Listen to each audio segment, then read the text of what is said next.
आजची सभा कुठं घ्यायची अशी चर्चा झाली आणि मग मी म्हणलं गोकुळ शिरगावला घ्या. बरेच दिवस झालं गोकुळ शिरगावला येणं झालेलं नाही. आणि आज आल्यावर मी फोनवरनं सांगत होतो सातापाला की सभा चालू करा.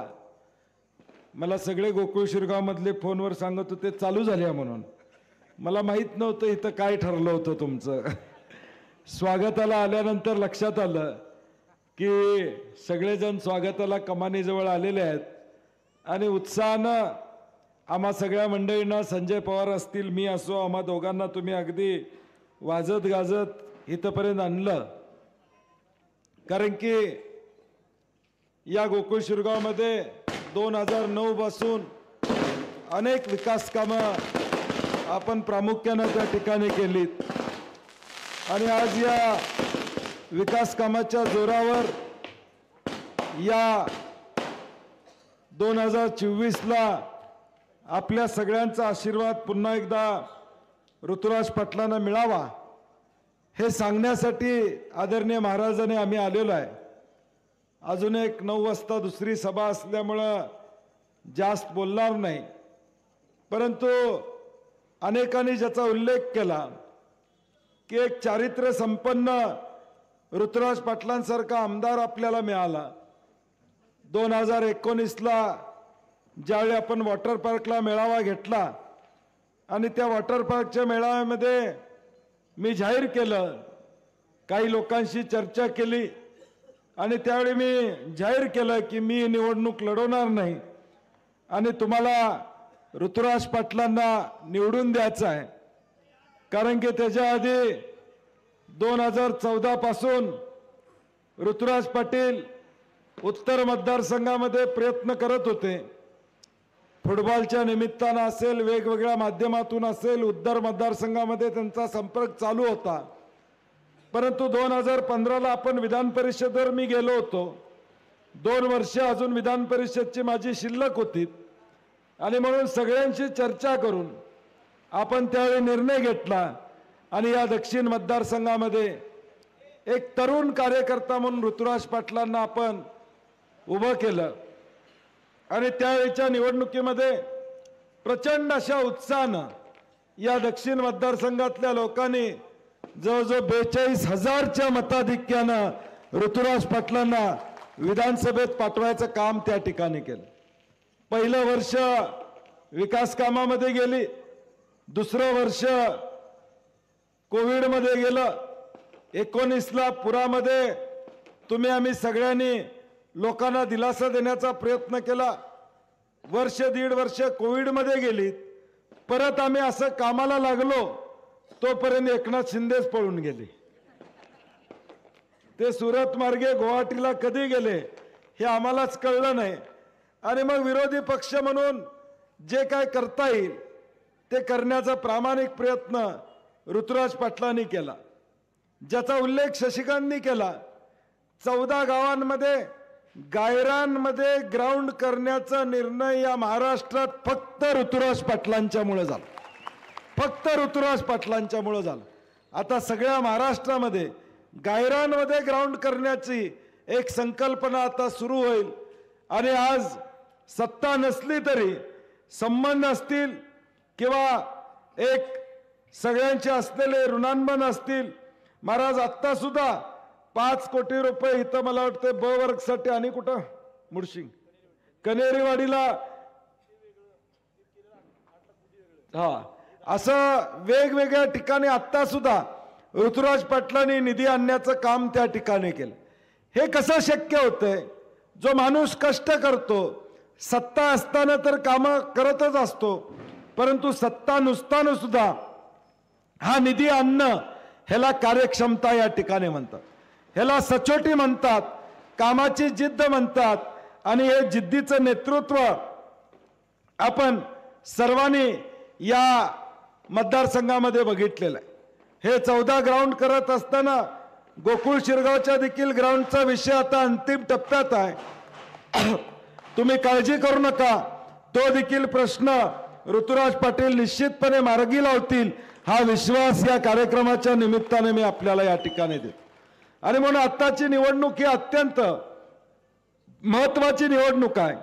या गेल्या 2.5-3 वर्षामध्ये महायुतीचं एक भ्रष्ट सरकार या राज्यामध्ये, ज्या सरकारनं गरिबांचा आवाज दाबण्याचं काम केलं, समाजामध्ये तेढ निर्माण करण्याचं काम केलं, जातीमध्ये तणाव कसा करता येईल हा प्रयत्न केला, एकमेकाची भांडणं लावून स्वतःची पोळी भाजण्याचं काम या मंडळींनी गेल्या 3 वर्षामध्ये केलं। जो महाराष्ट्र हे राज्य एक शांत राज्य म्हणून या राज्यामध्ये ओळखलं जायचं, त्या राज्यामध्ये अशांतता करण्याचा प्रयत्न या भाजपच्या मंडळींनी सातत्यानं त्या ठिकाणी केला। गेल्या 3 वर्षाचा ह्यांचा कारभार बघितला तर भ्रष्टाचाराने बरबटलेला कारभार तर आहेच, परंतु मालवणमध्ये छत्रपती शिवाजी महाराजांचा पुतळ्याचा विषय असेल, बदलापूरमध्ये एका लहान मुलीवर झालेला अत्याचार असेल, किंवा मराठा आरक्षणासाठी अंतरवाली सराटीमध्ये मनोज जरांगे ज्यावेळी आरक्षणासाठी बसले त्यावेळी त्यांच्यावर लाठीमार कुणी केला? जोरात सांगा। अंतरवाली सराटीमध्ये मनोज जरांगे पाटील ज्यावेळी उपोषणाला बसले त्यावेळी भाजपनं त्यांच्यावर लाठीमार केला, गोळीबार त्या ठिकाणी केला। मराठा ओबीसीचा वाद या राज्यामध्ये लावण्याचं काम भाजपनं केलं। धनगर आणि आदिवासी असा वाद लावण्याचा प्रयत्न या राज्यामध्ये केला। आपण सगळेजण समाज सगळे एकत्र घेऊन जाण्याचा प्रयत्न करतो, परंतु भाजपची मंडळी मात्र समाजात दुही कशी करता येईल, 2 समाज वेगवेगळे करता कशी येईल हा प्रयत्न सातत्यानं या ठिकाणी केला। हे कधीही आपल्या महाराष्ट्रामध्ये नव्हतं। एकमेकाबद्दलचा द्वेष या महाराष्ट्रामध्ये कधी नव्हता। तू या जातीचा मी या जातीचा असं कधी बोललं जात नव्हतं, परंतु दुर्दैवानं या भाजपच्या काळात मात्र या सगळ्या गोष्टी लोकांच्या समोर आणण्याचा प्रयत्न या सगळ्या मंडळींचा सातत्यानं राहिले। आणि म्हणून आता आपली जबाबदारी आहे हे राज्य कुणाच्या ताब्यात द्यायचं। ज्या लोकांनी काँग्रेस फोडली, ज्या लोकांनी बाळासाहेब ठाकरे साहेबांचा शिवसेना फोडला, राष्ट्रवादी फोडली, ही माणसं गद्दारी करून हे सरकार ज्यांनी पाडलं, ही एका बाजूला अविश्वासाचं राजकारण करणारे एका बाजूला आहेत, आणि दुसऱ्या बाजूला काँग्रेस, राष्ट्रवादी, पवार साहेब, उद्धव साहेब हे विश्वासाचं राजकारण करणारी एका बाजूला आहेत। आता आपल्याला निर्णय घ्यायचा आहे, ज्याचा उल्लेख मगाशी डॉक्टर विशालनी केला। विशालने मला वाटते, मी नेहमी सगळ्या काँग्रेसच्या कार्यकर्त्यांना विचारतोय, महाराष्ट्रनामा वाचला का? जाहीरनामा हात वर येत नाहीत। हे विशालनं वाचलेला आहे जाहीरनामा सगळा आपला। म्हणजे मगाशी त्यांना मुद्दे सांगितले। कार्यकर्त्यांना माझी विनंती की हा जाहीरनामा वाचा।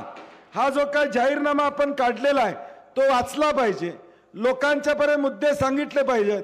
आम्ही माता भगिनींसाठी 3000 रुपये देणार आहोत, एसटीचा प्रवास मोफत त्या ठिकाणी देणार आहोत। हे करत असताना 5 वर्ष महागाई मात्र आटोक्यात आणणार हाही शब्द आम्ही देतो। महागाई मात्र आटोक्यात आणणार हाही शब्द आम्ही त्या ठिकाणी देतोय। पहिल्या 100 दिवसात, वर्षभरामध्ये 2.5 लाख सरकारी नोकऱ्या भरल्या जातील हा शब्द आम्ही प्रामुख्याने यामध्ये त्या ठिकाणी देतोय। म्हणजे आज स्वयंपाकाला 6 सिलेंडर हे 500 रुपये आपण देणार आहे। किती रुपये? किती सिलेंडर? 6 सिलेंडर 500 रुपये देणार आहे। शेतकऱ्यांना 3 लाखापर्यंत कर्जमाफी आपण या ठिकाणी करणार आहोत। बार्टी, महाज्योती आणि सारथी तर्फे देणाऱ्या शिष्यवृत्ती निधी त्याला आपण वाढवायचं काम प्रामुख्याने त्या ठिकाणी करणार आहोत। सगळ्यात मोठा विषय आहे की आज प्रत्येक घरामध्ये पोलीस भरती, वन खात्यातली भरती, तलाठी भरतीची पेपर त्या ठिकाणी या महाराष्ट्रामध्ये फुटले। आज गरिबातली मुलं, सामान्य माणसांची मुलं सरकारी नोकरीसाठी एमपीएससीच्या परीक्षा देतात। परीक्षेचे वेळापत्रक येत नाहीत, परीक्षेचे निकाल वेळेवर लागत नाहीत, एज बार होतं, वय निघून जातं, तरी परीक्षेला बसायची संधी अनेकाला त्या ठिकाणी मिळत नाही। आज माझ्याकडे सत्ता नसली तरी किमान 10-15 दिवसातनं एकदा एमपीएससीची मुलं येतात। पोलिसांची भरती होऊन त्यांना ट्रेनिंगला त्या ठिकाणी जागा मिळत नाही, अशी अवस्था पोलिसांची त्या ठिकाणी। आणि म्हणून आम्ही निर्णय घेतलाय एमपीएससी परीक्षाचे वेळापत्रक जाहीर करणार आणि निकाल सुद्धा 45 दिवसात लावणार। हे आम्ही मुलांना दिलासा देण्याचं काम त्या ठिकाणी करू। हे दिलासा देण्याचं काम करतोय।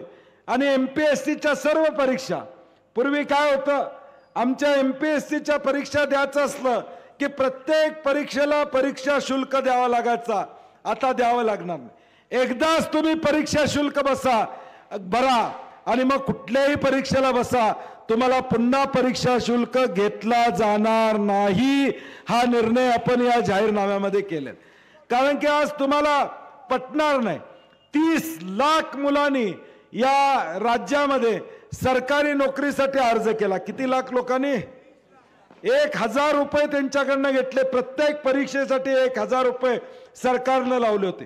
गुजरातची कंपनी होती, कंपनी पण यांचीच, परीक्षा पण हेच घेणार असं होतं। आणि आमच्या काळामध्ये आम्ही निर्णय घेतला की पारदर्शकता आणली पाहिजे, परंतु तो निर्णयाची अंमलबजावणी या मंडळींनी केली नाही। आणि म्हणून आता आपण जाहीरपणे सांगतोय की परीक्षा शुल्क तुम्ही एकदा भरा आणि वर्षभर तुम्ही सगळ्या परीक्षा द्या, परीक्षा शुल्क तुम्हाला द्यावाल त्या ठिकाणी लागणार नाही। हे असे जे चांगले निर्णय आहेत, गरिबांसाठी सामान्य माणसांसाठी असणारे निर्णय, हे लोकांपर्यंत पोहोचवायचं काम करा। 25 लाखापर्यंतचा उपचार, आता आरोग्याचा विमा 25 लाखापर्यंत आपण या ठिकाणी उतरणार, म्हणजे 25 लाखापर्यंत एखाद्याला वैद्यकीय उपचाराची गरज असेल तर आता सरकारच्या वतीने त्याला मदत केली जाईल, तो कुठेही अडचणीत येणार नाही, ही दक्षता आम्ही त्या ठिकाणी घेणार। हे आम्ही कशासाठी करतोय, कारण की काँग्रेस असेल, शिवसेना असेल, राष्ट्रवादी असेल, हे गरिबांचे अश्रू पुसणारे पक्ष आहेत, सामान्य माणसाला दिलासा देणारे पक्ष आहेत। आणि म्हणून आपल्याला हे सगळ्याची अंमलबजावणी करण्यासाठी म्हणून आपल्याला दक्षिण म्हणून पुन्हा एकदा आपल्याला ऋतुराज पाटलांना आमदार करायचं, पुन्हा एकदा ऋतुराज पाटलांच्या हात या चिन्हासमोरचं बटन दाबून आपल्याला आमदार करायचं। आज या राज्यामध्ये हे सगळं आम्ही देत असताना कोल्हापूरची परिस्थिती काय, दक्षिणची परिस्थिती काय, आता 4.5 वर्षानं उलट्या बाजूचे उमेदवार आता फिरा लागलेले आहेत। 4.5 वर्ष कुठे दिसले का ते? 4.5 वर्ष मतदारसंघात कुठेही दिसले नाही। आता परवा एक कुठेतरी कुणीतरी सांगितलं, मला व्हिडिओ पाठवतो म्हणून, तिथं प्रास्ताविक करणाऱ्यांनी सांगितलं की मी ओळख करून देतो, कारण की लोक ओळख विसरलेत त्यांची आता। म्हणजे 4.5 वर्ष जे पडलेले उमेदवार आहेत ते कधी आले नाहीत, ठीक आहे, परंतु आज ऋतुराज पाटलांनी 5 वर्ष तुमची सातत्याने सेवा केलेली आहे। मग अनेक योजनांच्या माध्यमातून तुमच्यापर्यंत पोहोचायचं काम त्या ठिकाणी केलेलं आहे। आपल्याला निर्णय घ्यावा लागेल की येणाऱ्या भविष्य काळात आपण कुणाला या ठिकाणी निवडून देणार। ज्यावेळी आम्ही महाराष्ट्रामध्ये जाऊ त्यावेळी आपल्याला सांगता आलं पाहिजे, आमचा आमदार ऋतुराज पाटील आहे, तो सुसंस्कृत आहे, त्याच्या भावानं कुठल्या भगिनींचा अपमान केलेला, त्याच्या भावानं कुठल्या भगिनींचा अपमान केलेला नाही। आज आपण बघितलं राज्यसभा म्हणजे काय हो, या राज्यसभेतली तुम्ही नावं जरा वाचून बघा, 25 वर्षात राज्यसभेवर कोण गेलं हे जरा वाचून बघा। एकतर एकनिष्ठ लोक तिथं गेलीत किंवा एकतर बुद्धिजीवी लोक तिथं गेलीत, RBIचे माजी गव्हर्नर, अशी सगळी मोठी लोक त्या ठिकाणी गेलीत। संजय पवारांसारखा एकनिष्ठ अगदी 1-2 मतात एकनाथ शिंदेनी किती 1-2 मतातच ना, 2 मतात, नाहीतर संजय पवार त्या राज्यसभेमध्ये खासदार झाले असते। अशी माणसं या राज्यसभेवर जातात। आता कुठल्या प्रतीची माणसं जातात हे परवा आपण वक्तव्य की माता भगिनींच्या बद्दल वक्तव्य त्या ठिकाणी केलं, दोष त्यांचा नाही, त्यांची पार्श्वभूमी गुंडगिरीची असल्यामुळे त्यांच्या मनातलं येते। पार्श्वभूमी गुंडगिरीची आहे, भाषा दादागिरीची आहे, जमिनी हडपण्याची भाषा त्यांची आहे, गुंडगिरीची भाषा असल्यामुळं तोंडात तेच येतंय की भगिनींची व्यवस्था करतो। व्यवस्था करतो म्हणजे काय करतो, आम्ही हे कोल्हापूर आहे, हे रांगडं कोल्हापूर आहे, त्याच दिवशी आमच्या भगिनींनी व्हिडिओ टाकले, फोटो काढा, आमचे फोटो काढा आणि काय करताय आम्हाला बघायचं आहे। मी देखील जाहीरपणे आपल्याला सांगतोय, कोल्हापूर आहे, असल्या धमकीला कोल्हापूरकर भीत नाहीत, असल्या धमकीला कोल्हापूरकर भीत नाहीत। छाती ठोकपणे आम्ही या ठिकाणी जातो। योजना काय तुमच्या घरची होती काय?